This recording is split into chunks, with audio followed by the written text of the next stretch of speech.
Hello friends, welcome to my channel the overview and my name is Jyoti Rathore.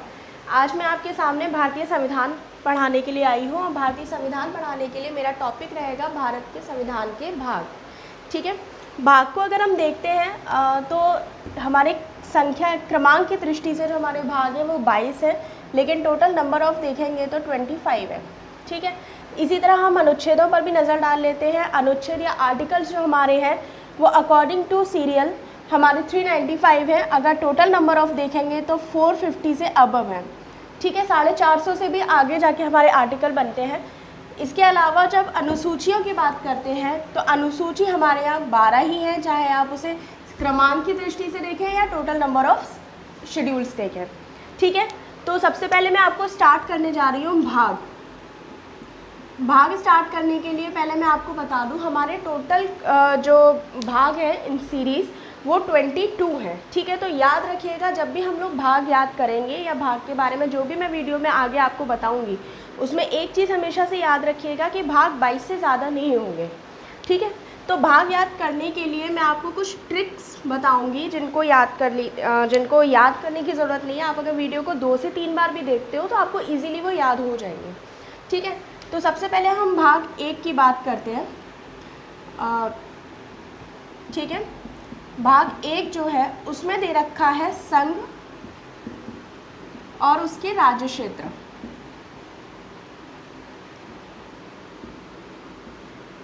ठीक है, union and it's territory. तो संघ और उसके राज्य क्षेत्र याद करने के लिए आपको कुछ ज़्यादा मेहनत नहीं करनी है, कुछ भी नहीं देखना है। सिर्फ इतना याद रखिएगा कि चाहे भाग हो या अनुसूची हो या आपके अनुच्छेद हो, जो भी पहला चीज़ आएगी, चाहे भाग 1 हो, अनुसूची 1 हो या अनुच्छेद 1 हो, इन तीनों में ही संघ और उसके राज्य क्षेत्र हैं। एक चीज़ से और आप याद कर सकते हैं कि हमारा जो भारत है वो अखंड है, हम उसका डिवीज़न नहीं कर सकते, वो एक ही रहेगा, पूरा भारत एक है। ठीक है, तो इससे आप भी याद कर सकते हो कि भाग 1 में है संघ और उसके राज्य क्षेत्र, विविधता में एकता, यानी कि आपका संघ राज्य क्षेत्र भाग 1 में आ जाएगा। इसके बाद हम बात करते हैं भाग 2 की। ठीक है, भाग 2 में आपकी दे रखी है नागरिकता। थोड़ा सा बड़ा लिख देती हूँ मैं, नागरिकता। ठीक है, सिटीजनशिप। इस सिटीजनशिप को अगर हम हिंदी में देखते हैं नागरिकता बोलते हैं, और नागरिकता के लिए हम इस कीवर्ड को निकाल लेते हैं जो कि है नाग। ठीक है, आप इस नाग शब्द को निकाल लीजिए, और नाग शब्द को जब आप निकालेंगे तो आपको पता है कि नाग का अगर आप जब भी मुंह खोलता है तो उसके मुंह में जो जीभ होती है वो 2 भागों में बटी होती है। कितने भागों में? 2 भागों में। तो आप इससे याद कर सकते हैं कि नाग की जीभ जो होती है वो 2 भागों में बटी होती है। तो आपको इससे इजीली याद हो जाएगा कि नाग कौन से भाग में है, दूसरे भाग में। ठीक है, ये याद रखिएगा कि नाग की जीभ 2 भागों में बटी होती है, आगे से 2 भाग में डिवाइड होती है, इसीलिए नागरिकता जो है वो भाग 2 में आएगी। इसके बाद हम भाग 3 पर चलते हैं। भाग 3 में दे रखी है मौलिक अधिकार। ठीक है, मौलिक अधिकार या आपके फंडामेंटल्स राइट्स। ठीक है, फंडामेंटल राइट्स जो दे रखे हैं वो भाग 3 में दे रखे हैं। अब इसको याद करने की ट्रिक ये है कि आपने ये शब्द जो देखा है मौलिक, मौलिक से एक शब्द बनता है मालिक। ठीक है, मालिक यानी कि ईश्वर, और ईश्वर से हम क्या मांगते हैं? ईश्वर से हम बेसिकली हमारी जो आधारभूत चीज़ें हैं, जो हमारी फंडामेंटल चीज़ें, हम वही 3 चीज़ें मांगते हैं, रोटी, कपड़ा और मकान। तो ये जो 3 चीज़ें आपकी रहेंगी फंडामेंटल राइट्स के लिए, वो है रोटी, कपड़ा और मकान। ठीक है, तो आप ईश्वर से या मालिक से सिर्फ ये 3 चीज़ें मांगते हो, रोटी, कपड़ा और मकान, और इन 3 चीज़ों के माध्यम से ही आप याद कर सकते हो कि भाग 3 में क्या दे रखे हैं, मौलिक अधिकार दे रखे हैं। ठीक है, भाग 3 की बात कर ली, तो अब मैं आगे चलती हूँ और भाग 4 पे आ जाते हैं। ठीक है, भाग 4 की जब हम बात करते हैं तो भाग 4 में दे रखा है राज्य के नीति निदेशक तत्व। राज्य के नीति के निदेशक तत्व। ठीक है, यानी कि director principle of state policy जो हमारी दे रखी है वो है आपके भाग 4 में। अब इस राज्य के नीति निर्देशक तत्वों में से हम सिर्फ एक शब्द निकाल लेते हैं जो कि है नीति। ठीक है, अब आप लोग एक बात बताइए, आप लोग राज व्यवस्था पढ़ रहे हैं, भारतीय संविधान पढ़ रहे हैं, तो हमारे प्राचीन ग्रंथों की अगर हम बात करते हैं तो हमारे यहाँ जो प्राचीन काल है उसमें एक नीति प्रसिद्ध थी, एक व्यक्ति की नीति इतनी ज़्यादा फेमस थी जिसे आज तक लोग मानते हैं, और वो व्यक्ति है चाणक्य। कौन है वो? चाणक्य। तो इस चाणक्य की नीति से ही आपको भाग 4 इजीली याद हो सकता है, और इसमें आप इस चा शब्द को निकाल लीजिए। चा से बनता है 4 और 4 से बन जाएगा भाग 4, और भाग 4 में क्या आ जाएगी? आपकी नीति। यानी कि आप हमेशा चाणक्य नीति को ही याद रखेंगे तो आप इजीली उसे देख के पता कर सकते हैं कि भाग 4 में नीति निर्देशक तत्व हैं, और भाग 4 में नीति का शब्द जो छुपा हुआ है, नीति किसकी मशहूर है? चाणक्य की नीति मशहूर है। ठीक है, इसके बाद हम एक और भाग पे आते हैं जो कि है भाग 4A।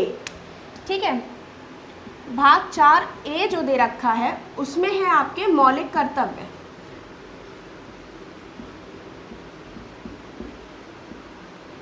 मौलिक कर्तव्य। ठीक है, एक चीज याद रखिएगा, भाग 4A जो है वो संविधान संशोधन के माध्यम से जोड़ा गया है। ठीक है, संविधान संशोधन के माध्यम से इसको जोड़ा गया है। मौलिक कर्तव्य पहले से हमारे कॉन्स्टिट्यूशन में जब बना था तब नहीं था। ठीक है, तो पहले आपने देख लिया भाग 4 में क्या आ रहा है? नीति निर्देशक तत्व आ रहे हैं, भाग 4A में आ रहे हैं मौलिक कर्तव्य। ठीक है, अब इसके बाद चलते हैं भाग 5 पर। भाग 5 को देखने के लिए सबसे पहले आपको मैं भाग 5, भाग 6, भाग 7 और भाग 8 तीनों चीज़ें दिखाना चाहूँगी। भाग 5 में आपका दे रखा है संघ सरकार या यूनियन गवर्नमेंट। ठीक है, जिसे आप केंद्र सरकार भी कहते हैं। भाग 6 में आपकी दे रखी है राज्य सरकार, स्टेट गवर्नमेंट। ठीक है, भाग 7 में आपका दे रखा है संपत्ति से संबंधित था जिसे अब निरसित कर दिया गया है। ठीक है, यानी कि इस भाग को समाप्त कर दिया गया है। और भाग 8 में दे रखे हैं आपके संघ राज्य क्षेत्र या यूनियन टेरिटरी। ठीक है, अब हम सबसे पहले भाग 5 को देखते हैं। और भाग 5 के लिए मैं आपको बता ही रही थी, संघ सरकार को हम यूनियन गवर्नमेंट भी कहते हैं। क्या कहते हैं? Union government.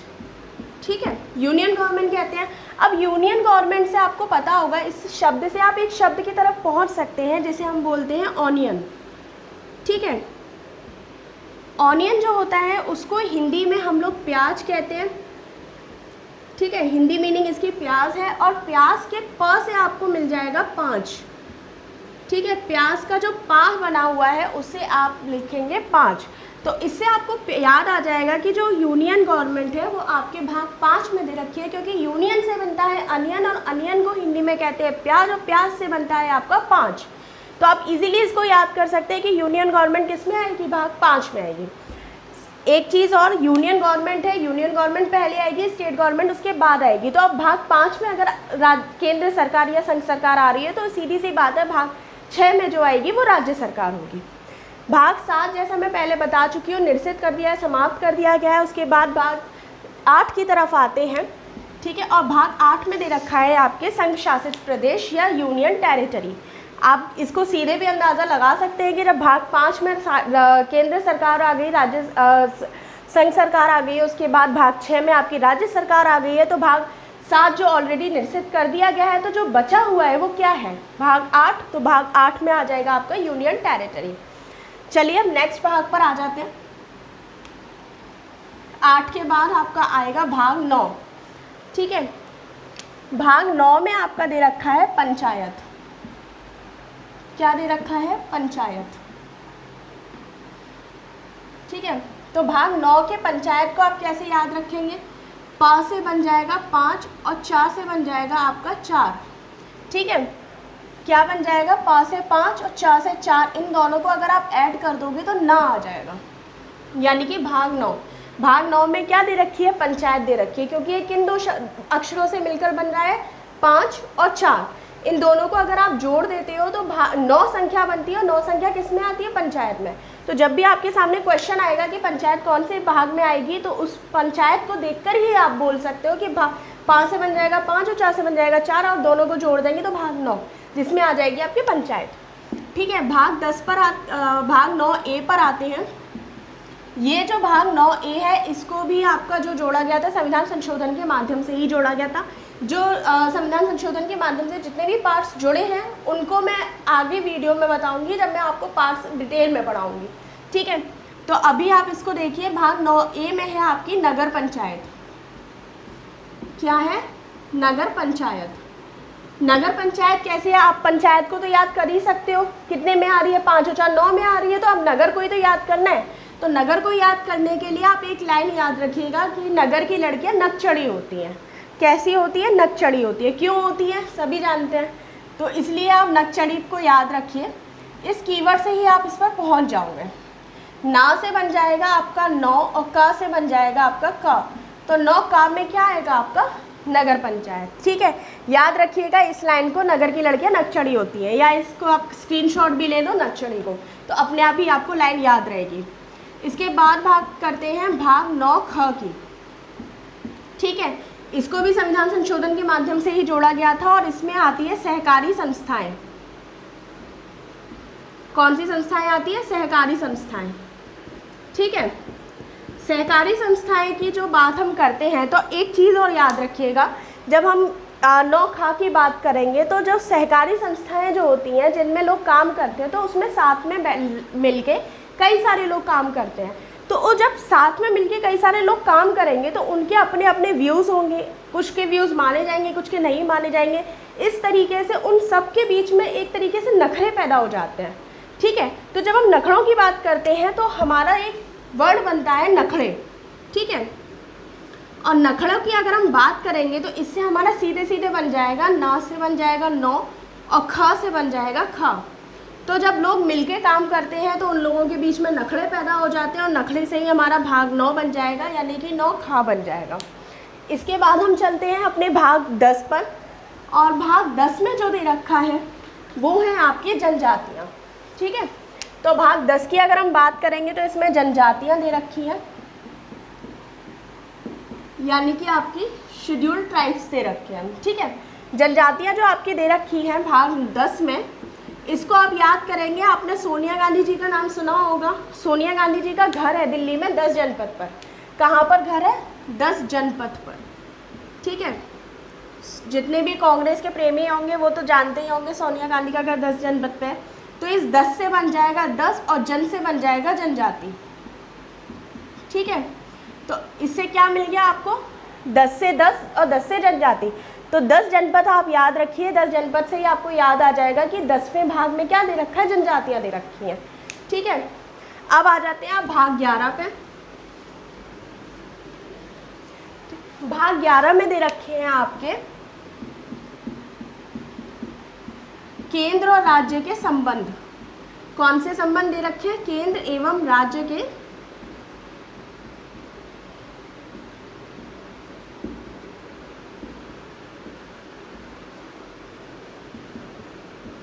ठीक है, केंद्र और राज्य के संबंध दे रखे हैं। भाग किस में दे रखे हैं? भाग 11 में।